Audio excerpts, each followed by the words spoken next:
Olá pessoal, 2022 e ó nós aqui de novo, ou ainda, sei lá. Tiramos uma semaninha de folga. É verdade. Você veio até com mais cabelo agora que a gente voltou. Que isso, pô, eu acabei de fazer, eu pentei o cabelo certinho hoje, você tá maluco? Tô aqui versão 2022, corpinho de 2021, só ó, The Matrix, desviando do corona, só Paraná, vacinado 3 vezes, posso pedir música no Fantástico. E começando mais o ano com o nosso bate-papo sobre política.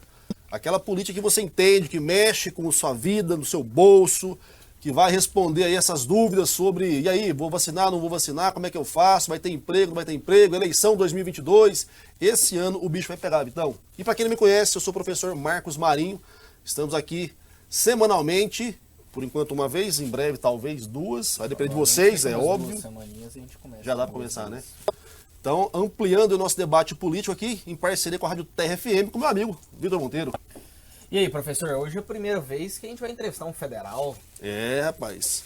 Cresceu aqui o nosso movimento, a gente está ganhando garbo e elegância. Nosso primeiro representante do Congresso Nacional, deputado federal, o mais longevo da atualidade lá dentro do Congresso. Tem muita coisa bacana para falar para a gente, eu tenho certeza. E que nós vamos poder dar umas puxadas de língua aí, porque tem umas coisas acontecendo lá na Câmara Federal que, né, o povo precisa entender melhor. Então, deputado Rubens Ottoni, muito prazer em poder recebê-lo aqui no nosso Política da Terra. Prazer todo meu, estou honrado, né, emocionado aqui de ter esse privilégio de ser o primeiro federal aqui, participando desse espaço privilegiado que vocês têm aqui. E eu agradeço a sua generosidade de estar conosco. A gente sabe que a correria é grande, né? Não começou ainda lá o batidão no Congresso, mas o senhor tem feito aí as suas visitas. Inclusive, pessoal, para quem não é de Goiás, o deputado Rubens Ottoni, pelo que eu conheço há bastante tempo já da política, é um dos camaradas que mais andaram nesse estado desde que começou aí a sua empreitada na política, que foi... Eu, inclusive, tinha uma proposta, Marisa, eu não sei se você sabe, eu tinha uma proposta de, ao invés de eleger deputado federal por número de voto, eleger por quilômetro rodado. Que aí ficava melhor para visitar. Aí a coisa pegava melhor, mas o pessoal parece que não gostou muito, não gostou muito da ideia. É, tem uma galera que acha bom lá com o gabinete, né, deputado? Deputado, mas falar em visitar município, um dos debates que nós já tivemos aqui no podcast é em relação à dificuldade que os municípios têm em ter recurso para tocar ali o seu cotidiano, né? A gente já falou várias vezes sobre o Pacto Federativo, que o dinheiro vai para Brasília, depois volta a contar gotas, e daí tem toda uma engenharia por trás disso. Para quem não conhece nada de política e não sabe do trabalho do deputado federal, como é que o deputado federal, de fato, ajuda o prefeito lá da beirinha do estado a resolver os problemas do município? Isso aí depende do perfil também do deputado. O deputado federal ele tem diversas funções. Uma delas é o legislativo, é fazer o seu trabalho lá em Brasília mesmo. Então, aquele que fica lá em Brasília, desenvolvendo o trabalho lá no plenário, nas comissões, ele faz o trabalho constitucional também, que a Constituição prevê. Agora, eu, por exemplo, eu tento fazer esse trabalho legislativo, aliás, fui o parlamentar agora nesse mandato que mais apresentou projetos, não parlamentar de Goiás, mas do Brasil, mais apresentei projetos na área social, na área da educação, da saúde, meio ambiente, pessoa com deficiência, vários projetos interessantes, mas eu tenho também, e principalmente, no meu caso, principalmente, o meu trabalho ele não é só em Brasília. Por isso que o que você disse aqui agora, assim, está em recesso, então eu deveria estar de férias, mas exatamente o contrário. Parou em Brasília, aumenta o meu trabalho no interior. Para o estado, por quê? É visitar os municípios. E por quê? Porque é a maneira de eu conhecer a realidade do município, saber o que acontece lá, saber qual a necessidade de cada região, de cada município, para quando eu voltar para Brasília eu ter munição para mim trabalhar. E o deputado pode ajudar como? Buscando, primeiro, elaborar políticas públicas que possam chegar a atender o município, pegar aquilo que já existe de legislação e aproveitar no bom sentido para aquilo ali possa retomar e chegar nos municípios como recurso verdadeiro. Então tudo isso pode ser feito. Agora, para isso tem que ter sintonia com o município, precisa andar, precisa ter contato com as lideranças dos municípios. E aí tem uma engenharia toda de trabalho que demanda para que isso tenha êxito, né? Uma coisa que faz com que o meu trabalho tenha êxito é que o meu trabalho não depende apenas da questão eleitoral ou questão partidária. Eu trabalho o estado inteiro. Nas últimas eleições eu fui votado nos 246 municípios. todos os municípios. Mas por quê? Porque para mim eu não importa se o prefeito é do partido A, B ou C. Eu me preocupo em ajudar o município porque o município precisa, porque a comunidade necessita, e aí quando o pessoal me procura eu ajudo. E isso acaba tendo retorno depois de alguma forma. Então precisa descobrir o jeito de ajudar o município. O pessoal me chama em todos os lugares, o pessoal reconhece e acaba tendo uma referência no meu trabalho, falando que eu sou deputado municipalista, um deputado que tem a preocupação de atender os municípios. Eu me sinto honrado com essa referência que o pessoal faz e procuro realmente estar presente nos municípios para conhecer a realidade e poder ser útil de alguma forma.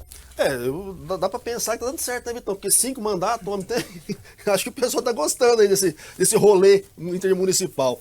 Deputado, mas tem uma palavra que na cabeça do cidadão que está ouvindo a gente agora, está assistindo no YouTube, já aproveita e dá um like aí, ó, abençoado, que não está muito clara às vezes, mas que está sendo falado muito na mídia, e no último ano ela surgiu meio que como uma bomba, que é a tal da emenda parlamentar. Porque ela veio agora numa perspectiva assim, jogada, né, na imprensa, só como o golpe, só como um dinheiro escamoteado por baixo do pano para comprar apoio para determinado líder partidário, determinado aí, executivo. Mas a emenda parlamentar ela é prevista na Constituição. Como é que é esse dinheiro e primeiro, como é que deveria ser, né, originalmente esse processo de emenda parlamentar para ajudar o município? Essa não deu notícia, a emenda normal, ela não deu notícia porque ela é normal, é a emenda que está prevista na Constituição, no regulamento, no regulamento do próprio Congresso. Então isso não dá notícia. O que dá notícia? É aquilo que esteja fora da normalidade. E o que deu notícia? É a emenda secreta. Orçamento secreto. Aí é o problema mesmo. Então aí fica todo mundo curioso de saber. Sim. Até eu. Né? Eu até falava, o pessoal vinha me entrevistar e falava assim, como é que é esse negócio do orçamento secreto? O senhor acha que tem alguma coisa errada? Eu falava, deve ter, porque para ficar secreto, porque eu trabalho lá, não sei. Eu da minha parte, quando eu tenho uma emendinha para poder ajudar o município, eu quero divulgar. Sim. Mas como que eu tenho a oportunidade de levar um recurso para o município e eu escondo? Eu preciso levar, eu preciso divulgar. Eu vou ser o primeiro a falar que, eu consegui 100 mil reais para levar para garantir saúde em tal município. Eu sou o primeiro interessado. Então, quando esconde, é porque deve ter alguma coisa. E aí foi descoberto, né, que parte do orçamento, as emendas eram feitas secretas. Secretas como? Não divulgava para onde ia, não divulgava para que era, porque era fruto de acordos, de busca de apoiamentos no próprio Congresso Nacional. Mas, como você perguntou, existe a emenda normal, prevista, cada parlamentar ele tem uma cota de emendas por ano que ele pode acoplar ao orçamento. O orçamento ele já é uma peça feita pelo Congresso Nacional, e nessa peça feita pelo Congresso Nacional, sempre feito num ano para valer para o outro, ele tem uma parte onde cada parlamentar pode indicar recursos para determinados municípios que ele queira, ou instituições que ele queira ajudar. Eu, por exemplo, em Goiás, ajudo muito a Universidade Federal, a Universidade Estadual, ajudo muito entidades filantrópicas, principalmente na área da assistência social, da pessoa com deficiência, a PAI, Pestalozzi. Também ajudo muito na área da saúde, então você pode ajudar nessas áreas também. Ou municípios que você queira contribuir. Então é difícil ter um município em Goiás que possa falar assim, aqui nesse município não tem nada que o deputado Rubens Ottoni não tenha trazido ou não tenha participado para ajudar o município. Em alguma coisa nesses anos, em todos os municípios do estado praticamente tem alguma coisa minha. Então isso não é um privilégio do Rubens Ottoni, todo deputado tem.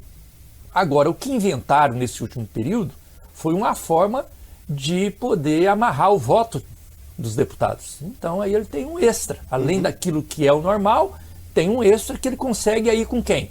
Na relação com o governo. Que é como se fosse uma venda de voto. Com a relação com o governo. Esse é que não aparece. Por quê? Porque se aparecer, fica sabendo por que apareceu. Né? Por que tem ele, esse. Então, E aí quem escolhe mesmo é quem distribui o dinheiro. Isso não dá um pau lá dentro, não, deputado? O pessoal que não... Era secreto, pai. Era secreto. Tem isso também. É por isso que era secreto. Você ia ficar muito puto. Mas se não fosse secreto, explodia logo. E a imprensa explodia também.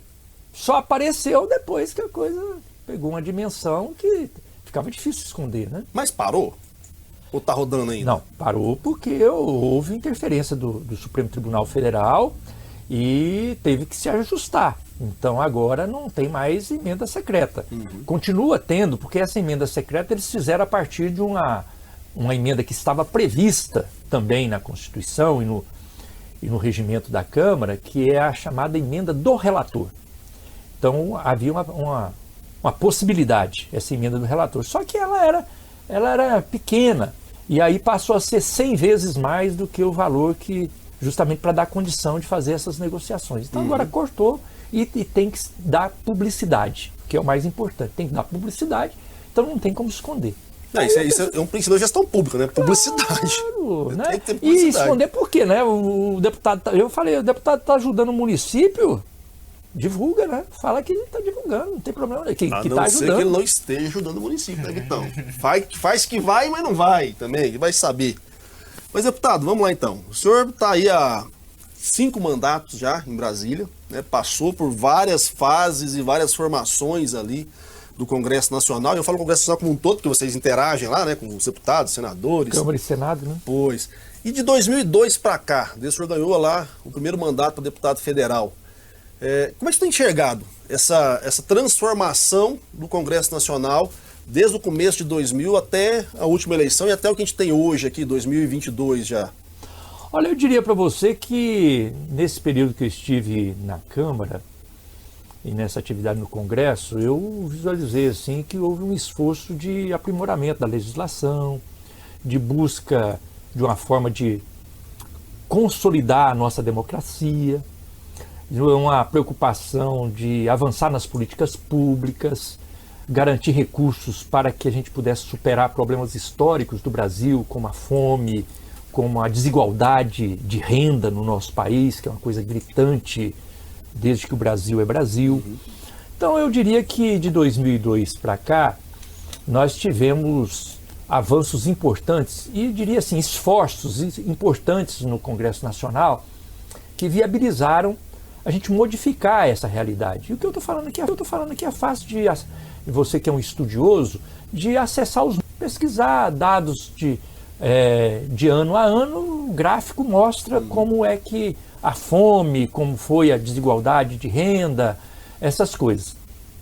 Agora, isso aconteceu assim de maneira permanente, crescente até 2016. A partir daí, o gráfico começa a baixar de novo. E nós perdemos em qualidade de vida, em políticas públicas, perdemos nos números de diminuição a desigualdade de renda aumentou, a desigualdade social aumentou, a fome aumentou.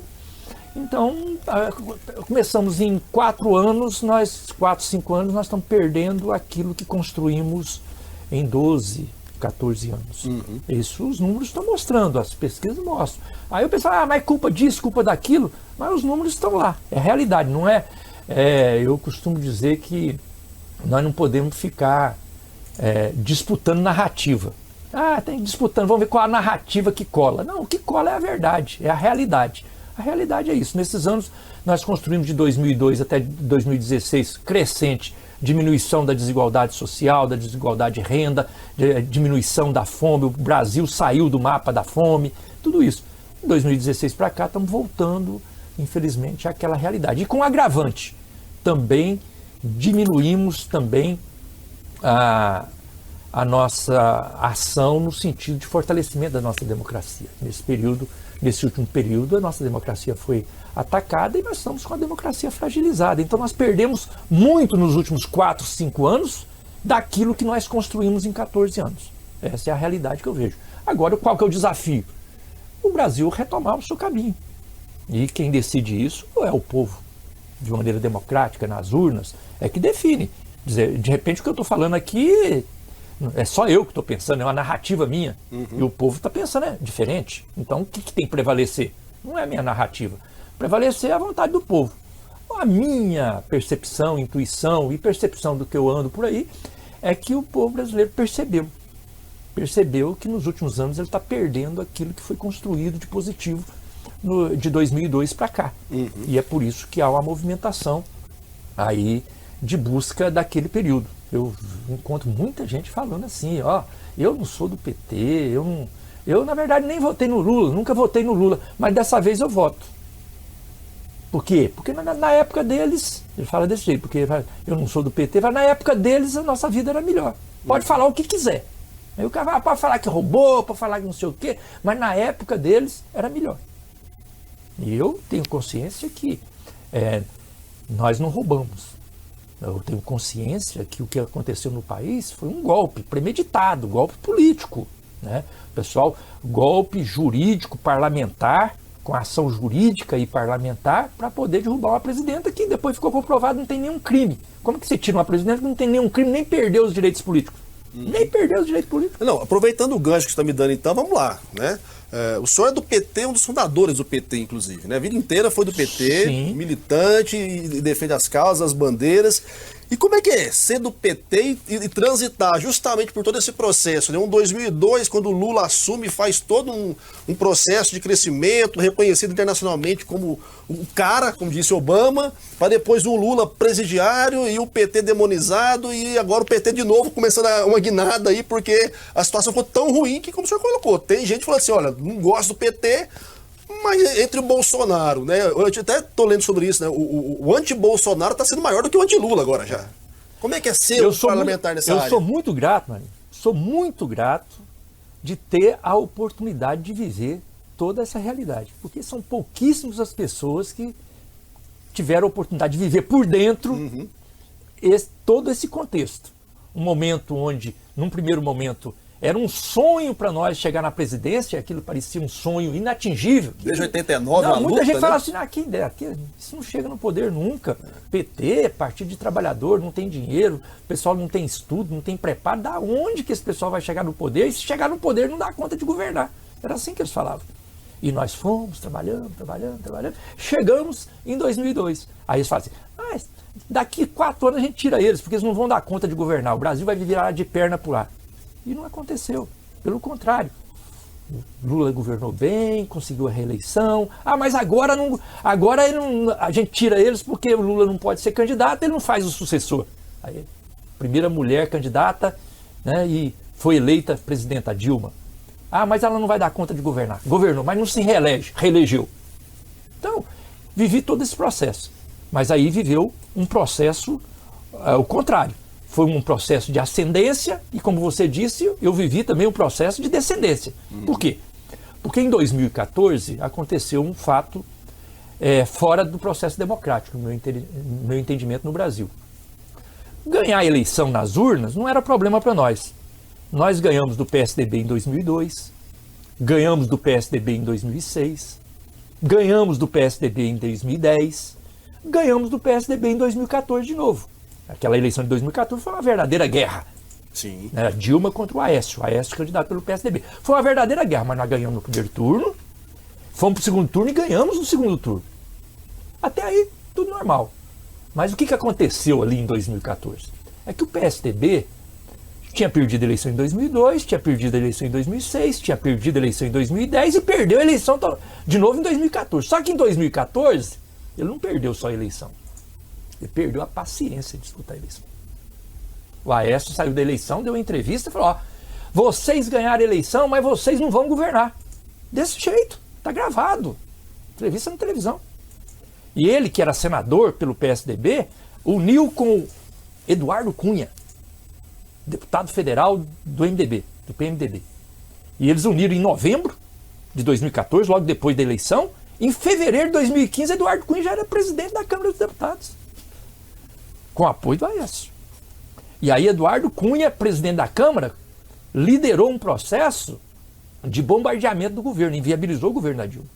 Tudo que era para dificultar o governo da Dilma, votava de madrugada, precisava repetir a votação, repetia. Ali era tipo Eurico Miranda. Repetia a votação, votava de madrugada, mas votava. O que era para facilitar o governo, gaveta. Aí não votava. E foi inviabilizando o governo, foi criando dificuldades para o governo. E com isso foi arregimentando parlamentares e criou um bloco sem nenhum crime, sem nenhuma irregularidade, inventou uma desculpa, né? Pedaladas fiscais. Que não, nada, né? Tanto é verdade que ela não perdeu os direitos políticos. Como é que tira uma presidenta e ela não perde os direitos? Se tivesse coisa errada, tinha que se prender. E depois, no caso do Temer, também tiraram a ideia, né? Não, aí já não era mais pedalada. Aí podia fazer, né? E aí foi. Mas aí eles deram o golpe.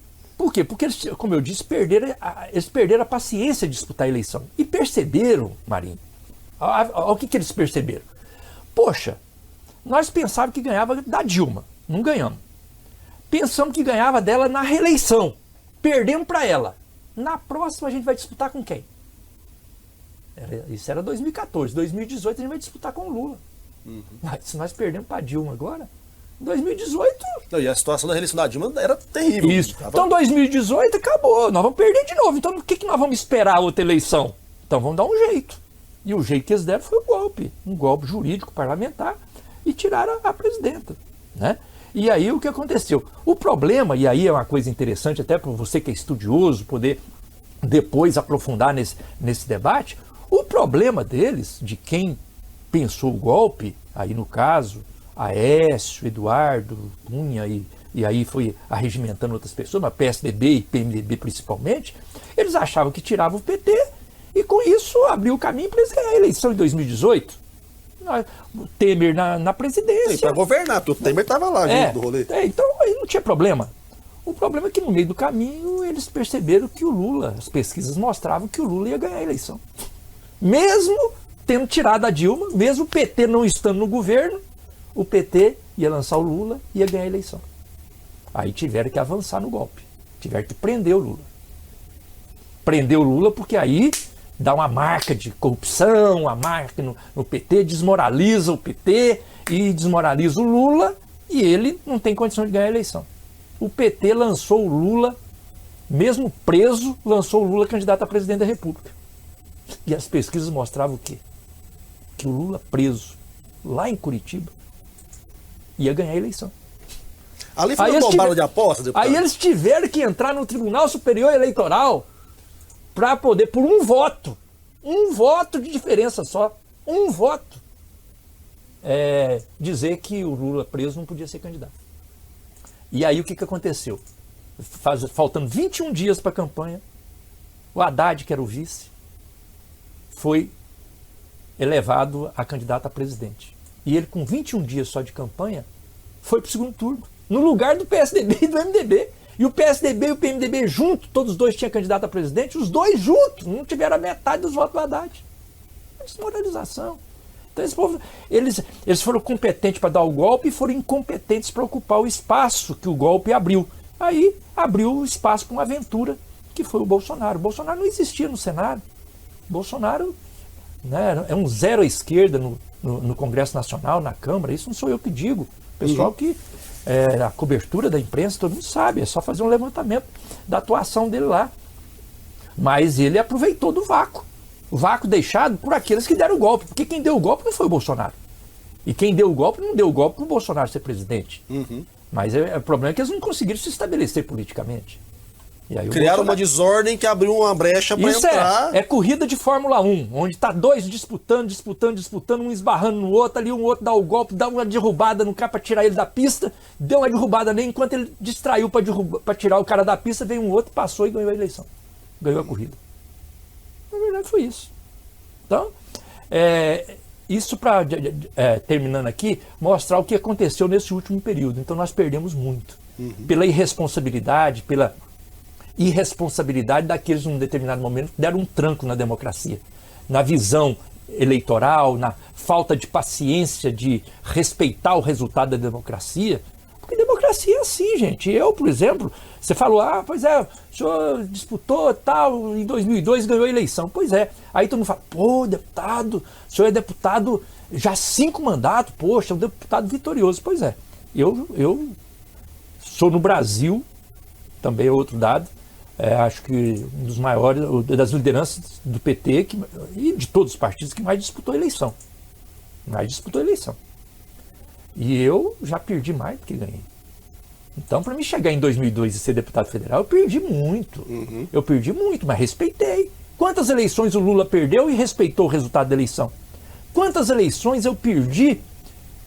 Voltei para o meu trabalhinho da oposição, fui lá fazer o trabalho.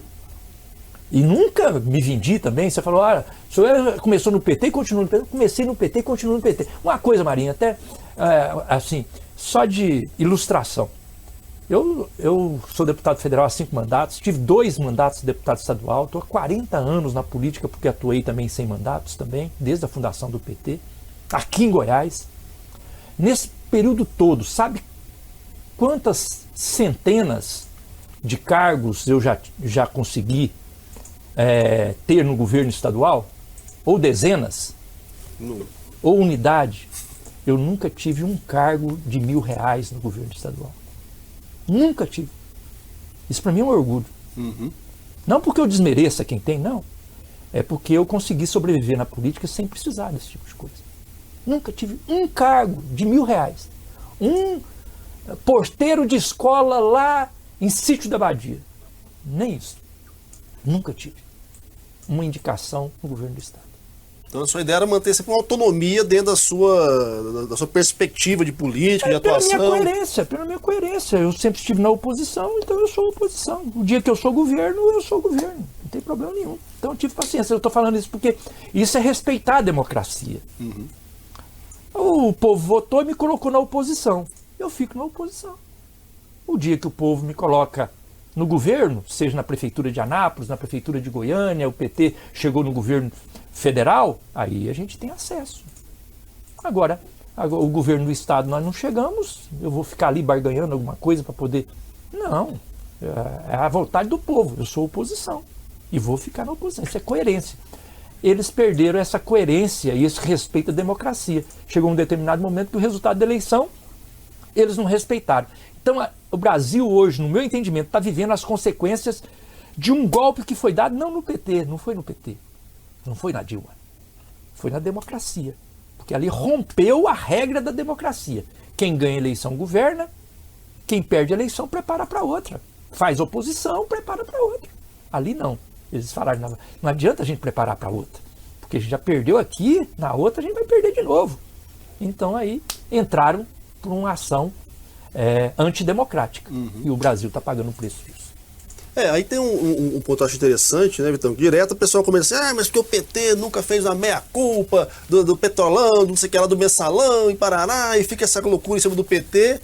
E pegando dados a partidos, até pegando pela Lava Jato, que aí hoje a gente já sabe que há uma série de contradições e questões da Lava Jato. Nem na própria Lava Jato o PT era o partido mais indiciado, né, em nível de ter parlamentar indiciado. Mas pegou no PT. O povo quis demonizar o PT. Mas é porque o interesse era pegar no PT, porque havia um objetivo, que era eles chegarem no poder. Como eles não podiam chegar no poder pelo voto, eles tinham que chegar de outra forma. E para essa outra forma tinha que desmoralizar o PT. Então não adiantava desmoralizar outro partido.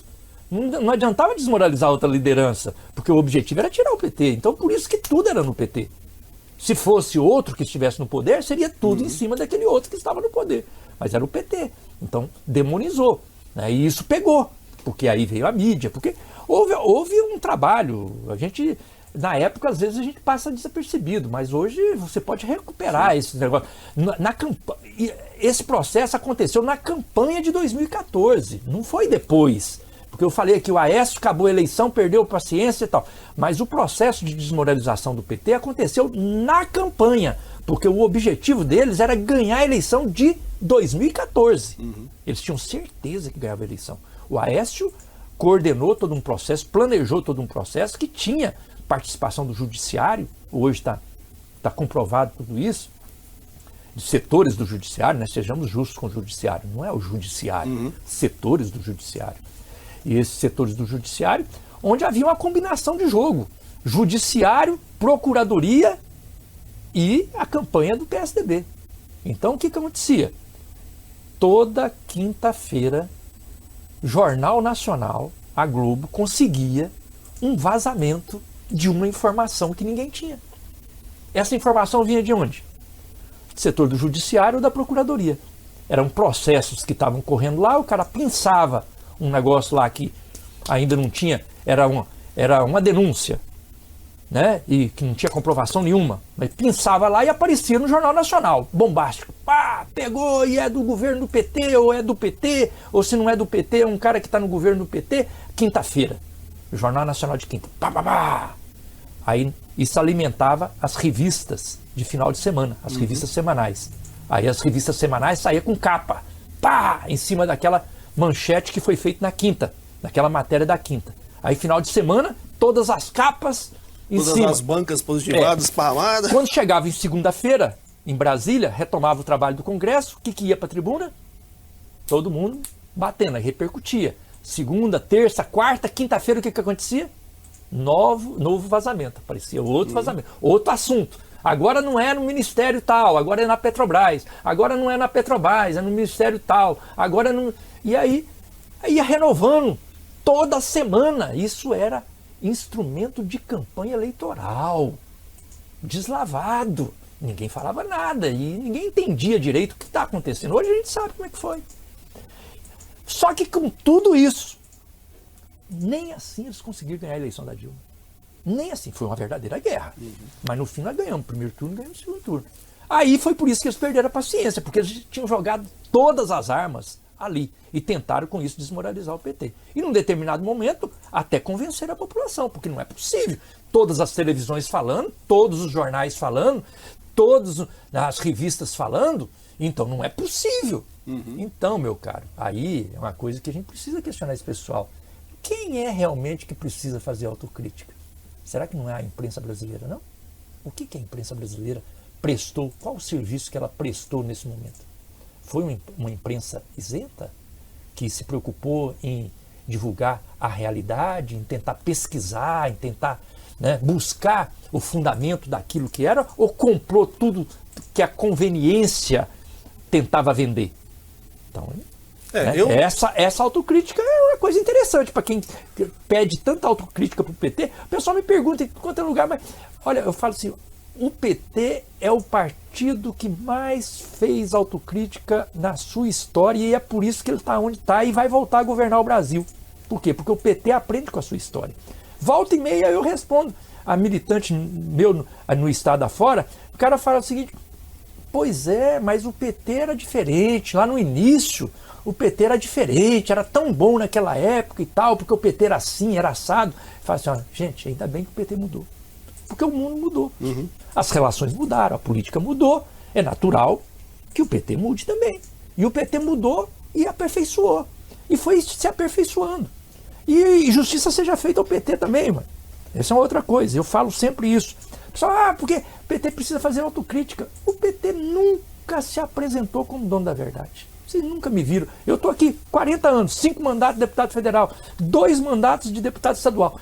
Tenta achar uma entrevista minha, uma reunião que eu fui em algum lugar nesse estado, e eu ando o estado todo, 10 mil quilômetros pelo menos por mês. Um lugar sequer que eu chego lá e falo assim, ó, gente, nós somos bons, os outros não prestam, aqui olha pra gente, porque nós é que somos supra-sumo da política. Nunca falamos isso. Sempre respeitamos as pessoas. Por quê? Porque a gente tem que ter humildade, e nós sempre tivemos essa humildade. Por isso que eu aprendi, por isso que o PT aprendeu. O PT é um partido político, o partido é feito de gente, não é? Ué, tudo que é feito de gente... carne de pescoço, não adianta. Não, e eu falo uma coisa, Maria. Tem gente do PT também, carne de pescoço. Não, mas eu falo como tem nos outros também. Pois é, mas eu falo uma coisa. Eu falo uma coisa para vocês que estão nos acompanhando aqui.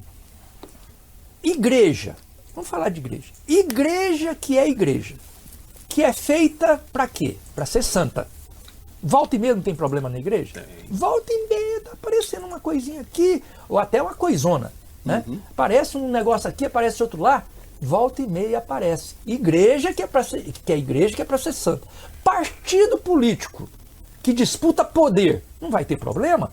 Claro que tem. A gente não quer que tenha. A gente trabalha para não ter, mas está sujeito. Então nós nunca, 40 anos de vida do PT, 42 nós vamos fazer agora dia 10 de fevereiro, nós nunca nos apresentamos como dono da verdade. E tem falha? Tem. Tem erro? Tem. Agora, o que a gente se apresenta para a população não é que nós somos os bons. Não. É que entre erros e acertos, tem muito mais acerto que erro. entre a contribuição que o PT dá ao processo democrático, ao processo político do Brasil, a contribuição que o PT dá às políticas públicas na área da saúde, da educação, da assistência social, da infraestrutura, em tudo quanto é área, meio ambiente, entre erros e acertos, tem muito mais acerto. E é isso que é importante. No saldo, o saldo é positivo. E nós estamos tentando aprimorar. E é por isso que eu estou convencido que a população brasileira quer o retorno do PT. As pesquisas estão mostrando isso. Que a população brasileira quer o retorno do PT, quer a volta do Lula, porque ela percebeu que na época do PT, na época do Lula, não é que era tudo uma maravilha. Não é isso que a população... Eu não vejo ninguém falar que na época do PT era 100%. Eu não vejo ninguém falar que na época do PT era 1000 maravilhas. Mas eu vejo as pessoas falar que era melhor. Eu acho. Também chegou num nível de tá ruim que Deus é mais. A pessoa fala, melhor. Na época do PT, nossa vida era melhor. Né? Então, isso as pessoas falam. Então, as pessoas reconhecem, as pessoas percebem. E tem uma coisa, o pessoal percebe também quem tem lado. Porque o PT pode ter erro. Eu sou deputado federal. Eu tenho minhas debilidades, eu tenho as minhas dificuldades, mas às vezes não consigo atender todas as demandas que as pessoas buscam em mim, mas as pessoas reconhecem o esforço, a dedicação, o compromisso. E uma outra coisa principal, que tem lado. Esse deputado tem lado. Ele está sempre do lado de quem mais precisa, de quem mais necessita. E o povo percebe que o PT tem lado. Então o PT pode ter isso, ter aquilo, mas ele tem lado. Queira ou não queira, na hora que o povo precisa das coisas, o povo mais necessitado necessita, quem é que vota a favor dele? Tem uma coisa para ajudar na saúde para os mais necessitados. Vai lá ver quem é que vota do lado de cá. Não vou dizer que é só o PT, não. Tem outros que votam também. Mas o PT está sempre presente. Então o PT tem lado. E isso também a população percebe. Tem dois pontos que eu colocou que para mim são interessantes, se te dar uma esticadinha. Um, porque eu, enquanto professor, pesquisador, já fiz pesquisas e publiquei artigos, inclusive internacionais, sobre essa dinâmica, né, da maneira como as capas de revista no Brasil construíam uns factoides aí para movimentar e para instigar ódio em relação a não só ao PT, mas à classe política. Eu publiquei um artigo num congresso internacional que era sobre isso, chama Heróis de Capa, dos tribunais para as listas de intenção de voto, que agora acabou que se concretizou, vou ter que lançar o número 2 agora, porque era quando transformaram Joaquim Barbosa e Sérgio Moro no Batman e Superman do Brasil. Demonizaram toda a classe política, já não era nem só o PT, e tentaram enaltecer figuras de instituições que não são democráticas, que o judiciário não é democrático, né? Agora, mas para além disso, deputado, o senhor falou muito bem a questão dessa construção, que a mídia trabalhou e tal, e aí a nossa audiência vai acompanhar, vai buscar, vai concordar ou não vai concordar, mas tem um ponto que é fundamental que está acontecendo agora, e que meio que talvez seja o reverso da moeda nesse processo todo. Hoje, um dos grandes problemas dos veículos de comunicação justamente é essa disputa por credibilidade, que essa leva bolsonarista que eclodiu agora conseguiu derreter em cima deles. Tanto que agora pode sair no Jornal Nacional, pode ir no Fantástico, que não vai ter o mesmo poder de convencimento que tinha antes. É lógico que há toda uma dinâmica da comunicação, pulverizou a audiência e tal, mas pegando a sua fala em relação aos partidos, né, que fizeram o que fizeram para tentar escantear o PT, a própria imprensa hoje padece dessa dinâmica, né? Porque eles caíram para um lado agora que falam o que falar. Bolsonaro faz o que faz. Acho que se ele for pego na foca, bem batendo no Vitor, não dá nada. Foram cúmplices e, no mínimo, inocentes úteis. E não foram inocentes úteis. Participaram. Tinha sua parcela nesse planejamento do golpe parlamentar, jurídico, que não aconteceria se não tivesse um grande apoiamento na imprensa nacional. E aí, você que é da comunicação, você que trabalha a comunicação, né, às vezes são muito reféns, vocês são muito reféns dessa questão da narrativa, de construir narrativa. E a imprensa conseguiu, vai trabalhar uma narrativa, e a narrativa é desmoralizar o PT, e isso interessava a política, setores da política queriam, e atendeu aos interesses de quem se articulava. Mas aí tem um ditado popular, tem de citação bíblica, né? A verdade prevalece, a verdade liberta, a mentira se estabelece até a hora que a verdade chega. Então, quando a verdade chega, se dissolve. É por isso que eu não disputo narrativa. Eu chego nos lugares e falo assim, olha, a mim me basta a verdade. Eu não fico preocupado, eu ando o estado inteiro, eu não fico preocupado, eu vou ter que provar que isso aqui foi eu que fiz. O cara está querendo falar que foi dele, eu falo, foi aqui. Aí, se o pessoal quiser acreditar, acredita. Quantas vezes já tentaram imputar a mim? Porque o pessoal quer assim, quer desmoralizar a política. Aí, volta e meia, o deputado não sei o quê, o deputado fez isso, não fez aquilo, estava tranquilo. A verdade prevalece. Mas e quando o slogan do presidente é conhecereis a verdade vos libertará, e o cara só é pego da mentira cotidianamente? Como é que faz? Por isso que na primeira vez no processo democrático do Brasil, um presidente, no exercício do cargo, candidato à reeleição, não vai ser reeleito. Vai ser a primeira vez que vai acontecer isso. Você já percebeu esse dado? No processo democrático, todos os presidentes que foram candidatos à reeleição foram reeleitos. Digamos, porque tem uma certa facilidade para a reeleição. E esse vai ser o único que não vai ser. Não vai ser.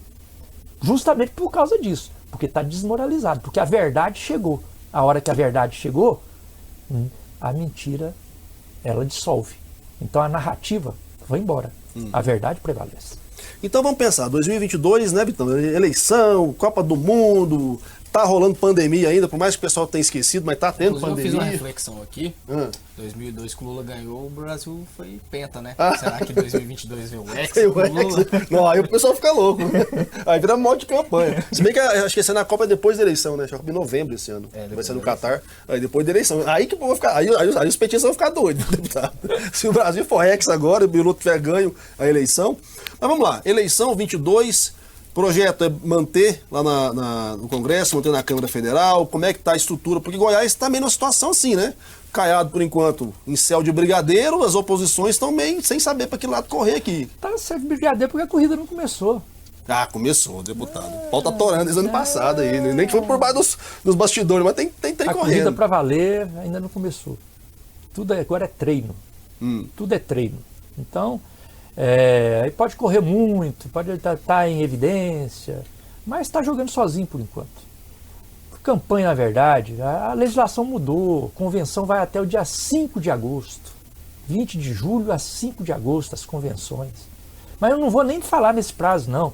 Eu falo no prazo de filiação partidária, dia 2 de abril. Até 2 de abril pode mudar todo mundo de lugar. E ao mudar de lugar, muda a estratégia, o cenário. E não é só filiação, não.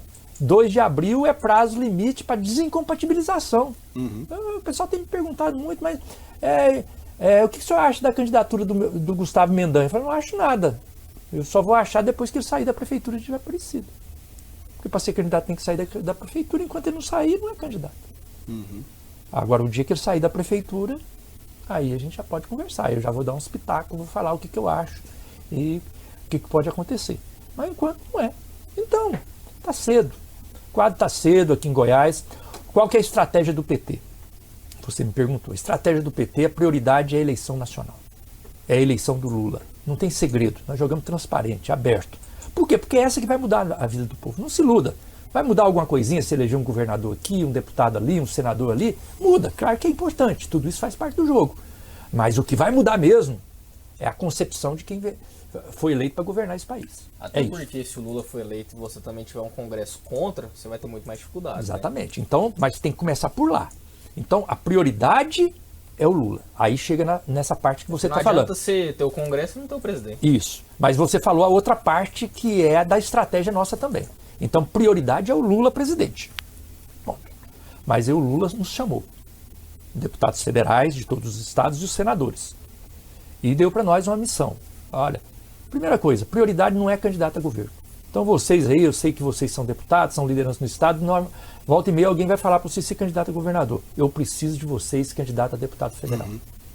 Justamente por causa disso. Porque não basta eleger o presidente. Precisa ter deputado federal, precisa ter base lá para dar sustentação. Então ele já está pensando nisso. Então a nossa prioridade, não basta eu ser eleito, preciso eleger uma bancada forte. Para ser bancada forte, em vez de vocês serem candidato a governo lá na base, vocês têm a tarefa de montar uma chapa de deputado federal para aumentar o número de representantes do seu estado. Se você lá no seu estado tem 4 deputados federal, vamos fazer 5. Se tem 3, vamos fazer 4. Tem 2, vamos fazer 3. Se tem 1, vamos fazer 2. É o caso nosso aqui em Goiás. Tem só eu. Mas nós já tivemos em 3 oportunidades, o PT em Goiás já teve 2 deputados. Eu já fui deputado com a Neide em 2002, já fui deputado com o Pedro Wilson em 2006, fui deputado com a Marina em 2010. Então, por 3 oportunidades, o PT teve 2 deputados. Então, nós podemos voltar a ter 2. Então, nós estamos montando uma chapa para isso. Deputado estadual também. Já tivemos 4 deputados da Assembleia. Então, nós queremos voltar a ter 4. Então, a nossa estratégia é essa, montar prioridade ao Lula e montar chapa competitiva para deputado estadual e deputado federal para aumentar a nossa representação. Ah, então vocês não vão pensar em governador e senador? Vamos, na hora certa. Não está na bacia das almas para aqui para a gente definir. Tem tempo. Então nós vamos esperar o momento certo. E a direção nacional, com sabedoria, fez uma resolução exigindo isso das direções estaduais. Ninguém resolve sozinho aí no estado. Vocês, na hora que para resolver governador e senador, tem que conversar com a gente na direção nacional. Quando que vai ser isso? Lá para maio. Porque aí já passou o prazo de incompatibilização, prazo de filiação, o cenário já está mais ou menos definido. Aí o Lula já fez as articulações, as federações, que é a novidade. Isso é uma coisa interessante. As federações, o instrumento novo que tem nessa eleição, as federações também já estão... Mas você acha que vai pegar, deputado? Eu não consigo acreditar nessa federação ainda. Pois é, mas as federações... mas se não tiver, fica sabendo que não teve. Né? Tem isso se também. não tiver, já ficou sabendo que não teve. E eu acho que tem uma grande possibilidade de ter 2, porque assim, a Adriana Corse normalmente ela é a candidata normal aqui no estado a governo, né? E ela já deu a entender que vai a deputada federal. E ela é uma pessoa muito forte aqui no estado, né? Ela foi candidata a deputada estadual. Né? Candidata a governo foi a Kátia. A Kátia que foi a nossa candidata a governo. Mas ela... Então nós já estamos montando uma chapa competitiva. Temos chance de eleger 2. Então, nesse sentido, a nossa prioridade, o partido vai definir ali em maio qual que é a melhor opção. É natural que o PT tenha candidata a governador também, tenha candidata a senador. Eu citei aqui a Kátia, foi candidata, fez bonito na eleição passada, né, disputou. Praticamente teve a mesma votação que o Daniel teve, que o Zé Hélito com o governo do estado. O Zé Hélito teve 15%, o Daniel teve 15%, ela teve 10%. Então, pouca diferença. É importante ter um palanque também. Não, né? e palanque para o Lula. Então, para nós é normal ter candidato a governo. Qual que é a possibilidade, qual que seria o cenário que poderia fazer com que o PT não tenha candidato a governo? É ter aparecer um candidato a governo de outro partido, que seja oposição, evidentemente, ao Caiado, e tenha a disposição de apoiar o Lula no primeiro turno. Aí nós podemos conversar. Mas isso é só lá para maio. Quem é que vai declarar um apoio para o Lula agora também? Por mais que o Lula esteja em primeiro lugar na pesquisa. Ninguém vai fazer isso agora. Convenção é lá em julho, agosto. Então, ninguém vai fazer isso. Vai esperar mais um pouco. Então, a gente tem que ter paciência. Então, é por isso que o partido não está tão preocupado com essa questão de definir o candidato a governador e senador. Vamos discutindo. Tem nomes sendo apresentados. Nosso ex-reitor da Universidade Católica, o professor Volmir Amado, já colocou o nome à disposição, um nome de valor, outros nomes podem aparecer, mas em determinado momento, lá para maio, a gente deve definir qual é a nossa melhor estratégia.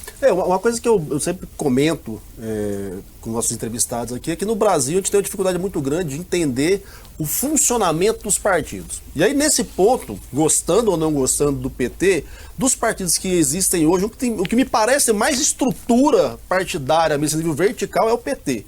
De ter, de fato, aí uma compreensão meio que verticalizada dos processos, das diretrizes. Eu acho isso muito... Tem uma galera que cada estado, o cara toca um apito diferente. Eu acho isso muito importante para o processo democrático, mas o PT não leva muita vontade disso não, porque numa sociedade onde o pessoal faz questão de bater no peito, se vangloria de falar assim, eu não sou partidário, eu voto na pessoa, então você imagina o que é isso. E o pessoal fala isso como se fosse uma grande vantagem. Sem perceber que isso é um equívoco na política, porque você tem que votar nas ideias. Não, porque você tem que votar no projeto. O cara vota para um deputado estadual do PT, aí um deputado federal do MDB, aí vota com um presidente faz uma salada. Né?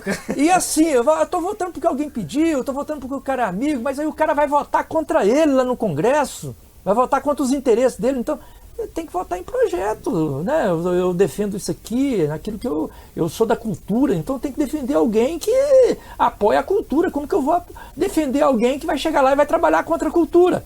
Né? Eu sou da agricultura familiar e o cara é contra. Então, tem que votar em projeto, mas as pessoas acham. Então, o PT é um partido que acho que contribui no fortalecimento da democracia, ao incorporar o debate das ideias, das propostas, dos projetos, do programa, levar em conta tudo isso. E mesmo assim ainda é criticado, imagina os outros. É por isso que os outros partidos não sobrevivem. Porque o pessoal fala do PT, e aqueles que apontam o dedo para falar mal do PT são obrigados, volta e meia, a mudar de nome o partido. São obrigados a fazer uma fusão, fazer não sei o quê, e mudar de nome. Por que eles têm que mudar de nome? Porque estão desmoralizados do povo. O povo já percebeu o lado deles. Não vota, falando, esse povo aqui é contra nós, nesse não vota de jeito nenhum. Aí ele tem que mudar de nome para aparecer de novo como uma novidade e ver se engana. E mesmo assim ainda perde para o PT. Mas na sua leitura, deputado, já encaminhando agora para os nossos finalmente aqui, eu sei que já tem mais compromissos hoje. Qual seria hoje o principal desafio do PT? Encarando que a gente ainda vive ainda esse antipetismo, que o processo político nosso está muito maluco, que é ano de pandemia, que tem de fato as pesquisas apontando hoje a vantagem para o Lula, mas o cenário é o cenário, de hoje para amanhã pode mudar tudo. De quem está de dentro do processo há 40 anos? Não, o desafio do PT é ele aperfeiçoar a sua ação política, isso pressupõe humildade, saber que tem que estar atento, o mundo hoje muda com uma velocidade muito maior do que anteriormente. Eu citei aqui que o PT mudou muito na sua história, justamente porque o mundo foi mudando, mas agora a cada dia as mudanças aparecem, então a gente tem que estar atento a essa nova realidade. Para a gente acompanhar isso tem que ter humildade, né? E ao mesmo tempo ter conhecimento da realidade, aprofundamento, aí tem que estar cercado de pessoas das diversas áreas, competentes, comprometidas com a ciência, né? Que esse é um problema, que esse governo não tem compromisso com a ciência. Então, quando nega a realidade, nega o estudo, nega a ciência, aí o país fica à deriva. Mas o PT tem esse desafio. Eu acho que tem que ter isso. E se preparar, não apenas para ganhar a eleição. Se preparar para governar o Brasil, e não apenas porque vai pegar um Brasil desestruturado, porque, infelizmente, o que esse governo soube fazer foi desmontar as políticas públicas que foram viabilizadas nos últimos anos. Então nós vamos ter que reestruturar tudo isso, mas eu diria que o PT ele precisa ter a humildade, ter a competência, a capacidade de dialogar com a sociedade, de ter condições de dialogar com os diversos segmentos e entender a pluralidade da sociedade hoje, do mundo de hoje. E absorver esses conhecimentos, ser capaz, ter poros para poder fazer com que esses novos ensinamentos, a nova aprendizagem, ela areje também a nossa ação. Então o PT precisa ter essa capacidade de permanente aperfeiçoamento. Eu acho que esse é o grande desafio para sermos protagonistas no próximo período. E isso tem a ver, no meu entendimento, aí do ponto de vista do espectro social, eu tenho falado isso já nos últimos 10 anos dentro do PT, disputando essa ideia e, de uma certa forma, provocando, é que o partido político que quiser ser protagonista na sociedade brasileira no próximo período, ele precisa investir, abrir espaço, garantir protagonismo para as mulheres e para a nossa juventude. Uhum. As mulheres e a juventude. Esse é o futuro da sociedade, não tenho dúvida. E eu tenho desafiado o PT a investir nisso, né? Protagonismo das mulheres, com todas as dificuldades que às vezes a gente tenha para poder fazer com que isso aconteça, mas as mulheres têm uma visão diferenciada, uma capacidade diferenciada, que traz à política conteúdos e situações que às vezes o mundo de hoje não acessa. Uhum. Então a presença das mulheres... E que esse ambiente masculinizado não sente também. Exatamente. Né? Então quem for capaz de trazer com mais intensidade as mulheres para o centro da política, para as decisões políticas, vai ganhar. Então o PT precisa investir nisso. E a juventude também. Fazer com que a juventude não seja aquela conversa fiada. A juventude é o futuro, né? A juventude é o nosso amanhã, por isso que a gente tem que dedicar. Balela. A juventude é importante porque tem que ser o hoje. O discurso da juventude amanhã já não é juventude, é adulto. Então, o da igual o Brasil, o país do futuro. Então é agora, é agora. A juventude, com a sua irreverência, com a sua visão de hoje, é que serve para poder dar uma quebrada no conservadorismo, dar uma quebrada no atraso que tem aí. Então, eu acho que esse é um caminho para o PT. Eu tenho sinalizado isso para qualquer um. Quem quiser ser protagonista tem que investir nas mulheres e na juventude. Uhum. Então vamos lá. Já teve na história do Lula enquanto candidato, o Lula Sapo Barbudo, de 89, depois o Lulinha Paz e Amor, de 2002. A gente pode esperar o Lulinha o que agora? Lulinha Jovão? Olha, o Lula reuniu com a gente. Eu falei para você que o Lula fez algumas reuniões. Umas 3 reuniões com nós, deputados e senadores. Numa delas, o Lula fez uma reunião muito emocionada com a gente. E ele chamou a gente à responsabilidade da gente defender o legado do PT. Ele falou assim, olha, vocês andam, vocês são deputados, senadores nos estados de vocês. Vocês já viram tanta coisa que nós fizemos lá? Esses municípios que vocês andam, com toda certeza, em todos eles tem alguma coisa que nós fizemos. Aí ele começou a enumerar. Porque nós fizemos o Bolsa Família, nós fizemos o SAMU, nós fizemos a UPA, nós fizemos isso aqui, nós fizemos as creches, nós fizemos as escolas, nós fizemos o apoio à agricultura familiar, nós fizemos isso, nós fizemos aquilo. E foi enumerando, foi falando uma série de coisas, assim, uma atrás da outra, de tudo aquilo que o PT e o governo Lula, o governo Dilma tinha realizado no Brasil. Vocês precisam defender esse legado, porque isso está presente na vida do povo. E às vezes tem gente que não sabe que fomos nós que fizemos. Aí ele falou, isso já foi emocionante. Mas aí ele deu uma parada, Marinho. Ele deu uma parada e falou assim, deixa eu falar uma coisa para vocês. Depois de tudo isso, gente, que eu falei aqui, que nós fizemos, e tem muito mais, nós fizemos muito mais, eu quero fazer uma pergunta para vocês. Depois de tudo isso que eu falei que nós fizemos, vocês acham que eu, Lula, depois de tudo que eu passei, depois de tudo que eu sofri, vocês acham que eu vou voltar para fazer menos do que eu fiz? Eu estou voltando porque eu tenho certeza que nós vamos fazer mais e melhor. É esse Lula que o Brasil vai ter. Um Lula determinado, experimentado, preparado para fazer mais e melhor do que aquilo que ele fez. Por quê? Porque hoje o Lula de hoje é muito mais preparado do que o Lula de 2002. Uhum. Lá, por mais boa vontade que tivesse, por mais conhecimento acumulado que tinha, dimensão de governo federal é uma coisa tremenda. Hoje não. Hoje ele tem condição de fazer melhor por aprender com os acertos que ele teve e principalmente com os erros que teve também. Coisas que fez, que não deu certo, que agora ele não faz. Então, o Brasil pode esperar um Lula mais preparado para fazer mais e melhor ainda do que aquilo que ele fez quando esteve à frente do país. Olha, Lula reload. Deputado. Lula trazer o Hexa. Aí pronto, fala em Hexa. Aqui é tradicional pra gente. Futebol, torce pra algum time? Napolina, rubra, chata. Primeiro Napolina na história desse podcast também.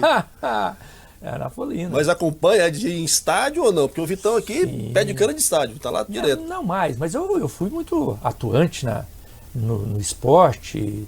Eu tive equipe de futebol, equipe de rádio, de cobertura esportiva. Bacana. Né? Então, trabalhei muito com cobertura esportiva, fui comentarista. Então você está acostumado com esse ambiente aqui da rádio, sim, dos microfones? Trabalhei muito. Venho de trabalho de rádio, trabalhei muito tempo atrás, década de 90, começo, né? Década de 80 e 90. Bacana. Então, trabalhei muito com isso. E o meu lado preferido era o esporte. Né? Então, futebol, mas as outras modalidades também. Então, sou um apaixonado pelo esporte, acompanho, torço. Né? Então, essa é uma pauta que vira e mexe, sobe aqui, porque a gente entende, né, que o esporte é um caminho para muita coisa a nível social. Claro. Não só para, né, catarse do fim de semana, de tomar um no estádio, de amendoim, mas porque resgata da droga, porque você tem espaço para evolução, para crescimento, para o cara ter uma profissão. Então a gente entende que o esporte é um canal monstruoso que tem que ser sempre apoiado e trazido à tona nos debates, porque é um dos meios que a gente tem para essa molecada aí ter um caminho na vida. Então, mais alguma questão para o deputado? Eu tinha uma pergunta que era uma curiosidade. Porque na Câmara você tem 513 deputados. Como que você consegue dar publicidade ao que você faz no meio de 512 outras pessoas ali que querem, digamos que o mesmo? Eu sou muito cobrado. Ah, o pessoal não sabe o que o senhor fez, o senhor já tem muita coisa que o senhor fez aqui, o pessoal nem sabe. Ixi, o que eu sou cobrado, hoje mesmo, fazendo visita em Anápolis, se o pessoal soubesse a metade que o senhor fez para essa cidade, todo mundo votava no senhor. O senhor precisa divulgar mais, porque o volume de trabalho é tão grande que você não dá conta de dar publicidade nisso.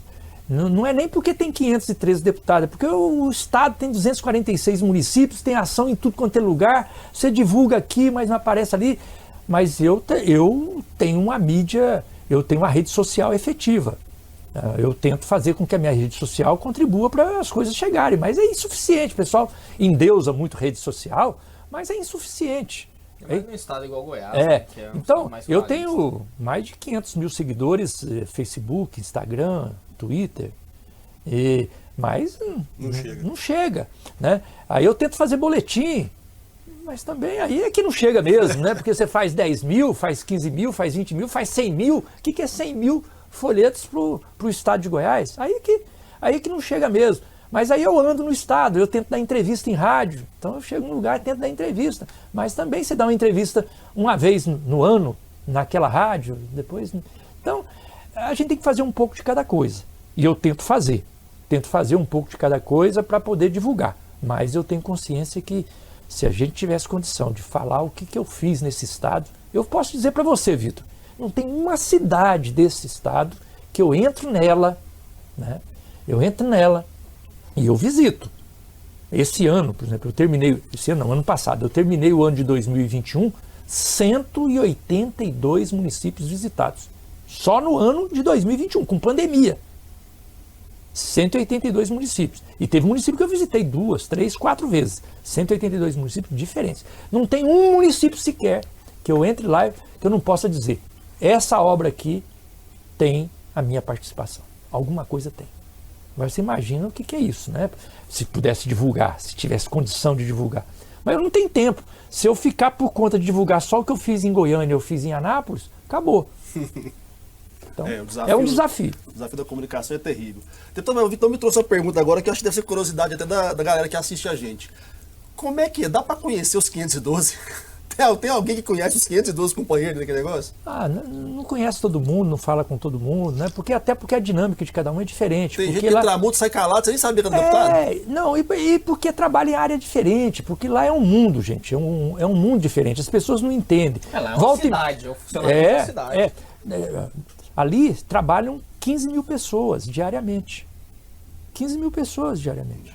Então, eu costumo dizer que nessa época da pandemia, Brasília é o lugar mais perigoso do Brasil, porque é onde circula mais gente. E em Brasília o lugar mais perigoso é a Câmara. Porque chega gente de tudo quanto é lado, de tudo quanto é estado, descendo de avião, chegando de outros países, tudo para o mesmo lugar. Imagina, é uma bomba relógio ali, em termos da pandemia.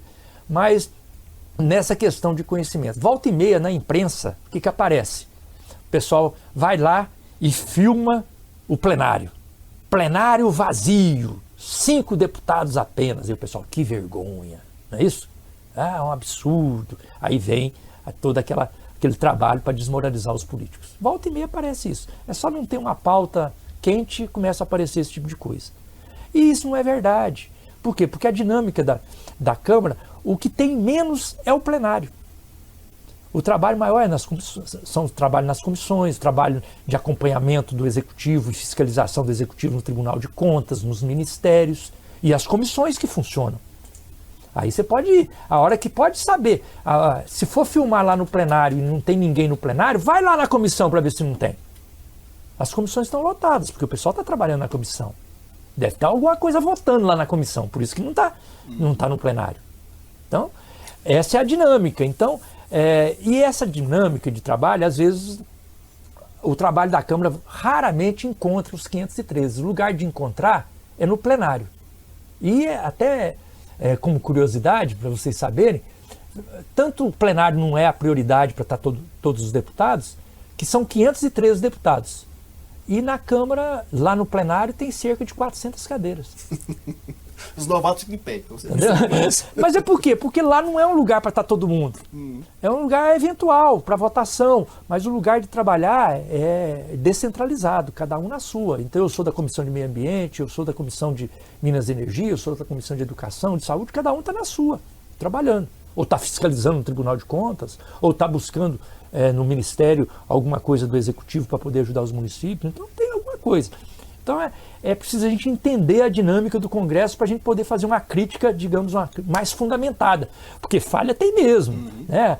Mas você acha que não tem falha? Você está querendo defender? Não, tem falha, tem erro. Mas para fazer uma crítica mais fundada, precisa conhecer melhor para a gente saber ir, digamos, no lugar certo e fazer a crítica correta. Tem que entender, até para criticar, você tem que entender o mínimo também. Né? A pessoa às vezes está lá conversando borracha, lá brigando, não tem nem sentido.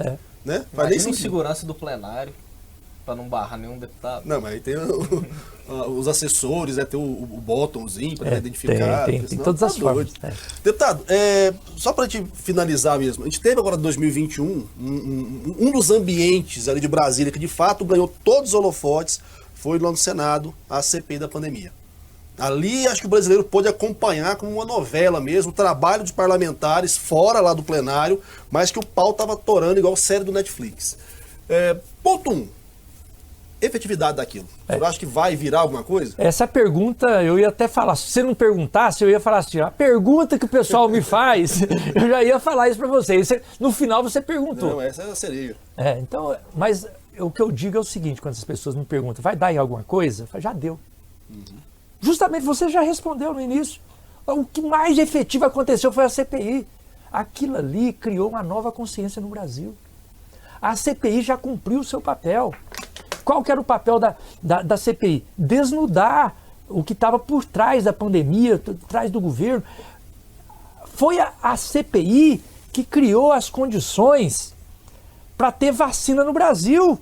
O governo não tinha mexido uma palha. Foi depois que começou a CPI que o governo teve que correr atrás para massacrar o Dória para matar ali em São Paulo. Ele era contra quem estava arrumando vacina. Agora, na hora que começou a CPI, o governo teve que correr atrás de vacina. Eu acho que você tem dois tipos de efetividade, né? Você vai falar assim, judicialmente, qual é a efetividade? Eu vou chegar lá. Não, eu vou chegar nisso. Então, eu diria o seguinte, a CPI, por si só, ela já cumpriu um papel, ela ajudou a conscientizar, a população começou a entender. Foi a CPI que convenceu a população que era importante vacinar. Foi a CPI que deu, inclusive, argumento para os deputados e senadores para ir para cima e ganhar essa disputa na sociedade. E venceu o governo, porque o governo Bolsonaro lutava para desmoralizar a vacina. E eles perderam essa guerra. Mas a CPI é que fez isso. Agora chega nisso que o Vitor está falando, que é o que você perguntou também. É o seguinte, mas vai dar em alguma coisa do ponto de vista de punir alguém? Não cabe a CPI fazer isso. Esse é o ponto. Né? O papel da CPI é o que ela fez. Então, entregar o relatório. Exatamente, isso ela fez e bem. E mais do que entregar um relatório, ela trabalhou com uma dinâmica que permitiu à população entender o que estava acontecendo. E a população hoje entendeu, esse ano de 2021, a população se ligou nisso e entendeu. Tanto é verdade que a população rejeitou a visão do governo federal, do governo Bolsonaro, e abraçou a visão da ciência. Não é a visão do PT, do senador tal, de ninguém, de CPI, não. A visão da ciência. A CPI defendeu a ciência. Então, valeu demais. Agora cabe à justiça. Então entregou o relatório, a justiça que vai ter que... Aí vai ter que... os processos estão correndo. Agora a justiça tem prazo, né? E o pessoal tem maneira de protelar, tem maneira de enrolar, tem tudo isso. Mas aí é na justiça, aí já não é a CPI. Eu só espero que agora que volte as atividades com força total, se bem que esse ano eleitoral não vai ter tanta pujança, eu acho, comece a pressão em cima da cabeça do PGR, né? Porque o Augusto Aras está lá só fazendo egípcia, como se não fosse com ele, e o pau está torando, o tempo está correndo. Deputado, quero demais agradecer a sua presença aqui no nosso podcast. Eu acho que foi muito bacana trazer esse contraponto por parte de quem está vivendo a história do PT, que está próximo do Lula e tem a sua percepção do fato. Eu acho que isso é bacana vocês entenderem também qual é o outro lado da história, porque só ouve falando mal. Agora vem aqui, alguém que está lá dentro. Se alguém quiser falar mal, vem aqui, a gente vai conversar também. Mas, assim, eu quero agradecer o privilégio que vocês me deram de ser o primeiro federal a estar aqui com vocês. Viu? Obrigado a vocês, parabéns por excelente trabalho. Fiquei assim... muito satisfeito de poder participar com vocês, né? torço aí para que isso, como vi vocês falando aí, que já vai aumentar, em vez de um programa vai ter 2, é coisa boa. Precisamos desse tipo de coisa. É aquilo aqui que você perguntava, o que o PT precisa fazer para no próximo período. Não é o PT, na política todos têm que aprimorar. E esse tipo de coisa aqui ajuda muito. Né? Porque é ajudar as pessoas a terem boa informação, conscientização, fazer contraponto, ouvir, né? Não sou dono da verdade, traz outro vai falar, não, a realidade é outra, tudo bem, mas vai disputar a ideia, mas tem espaço para isso. Parabéns aí. Gostei demais de participar com vocês. Eu que agradeço de fato, gente. O espaço está aqui, né? A gente está tendo dificuldade às vezes. Tem uma galera que tem dificuldade demais de marcar. Tem umas assessorias que Jesus Cristo não ajuda tem a uns gente. Que desmarca 5 vezes. É complicado. Nós estamos pelejando, viu? Então assim, antes você falou, porque esses caras é tudo do PT. A gente está fazendo um trabalho de abertura dos nossos microfones, das redes, para que qualquer pessoa... Quando esse pessoal vacilar, vocês me convidam de novo. Pois, certeza. É que não tem espaço vago. O programa vai pro ar, né? Nós vamos fazer. Quem quiser falar com a gente vai falar. Vitão, primeiro do ano, tá na conta. Pessoal, você que está nos ouvindo até agora, aproveita. Pega depois o link, joga nas redes sociais, manda no grupo da família para criar treta. Vai lá no YouTube, dá like, porra. Clica no sino, vamos ajudar o canal a crescer, porque assim, a gente está pensando em começar a fazer esse ano ainda uns ao vivão, para o povo poder trocar ideia direto com os nossos convidados. Xingar ao vivo, pode fazer o que quiser vivo. também. O bacana do nosso rolê aqui é poder falar essa política que você entendeu, né? Que o deputado faz um monte de coisa assim, assado, não faz as outras, ele pensa assim, pensa assado, outro vai chegar aqui e vai falar como é que é a vida dele, como é que funciona, e você vai cada vez mais entender que a sua vida depende disso, minha amiga e meu amigo. Se a gente não conseguir entender a política e fazer parte dela e votar melhor, a gente viu o que aconteceu nesses últimos anos. Então, né, vamos nessa, vamos sobreviver, nem que seja de pirraça, vai se vacinar e vacina as crianças, porque menino ranhento é ruim e perigoso. Gente, valeu demais, até a próxima semana.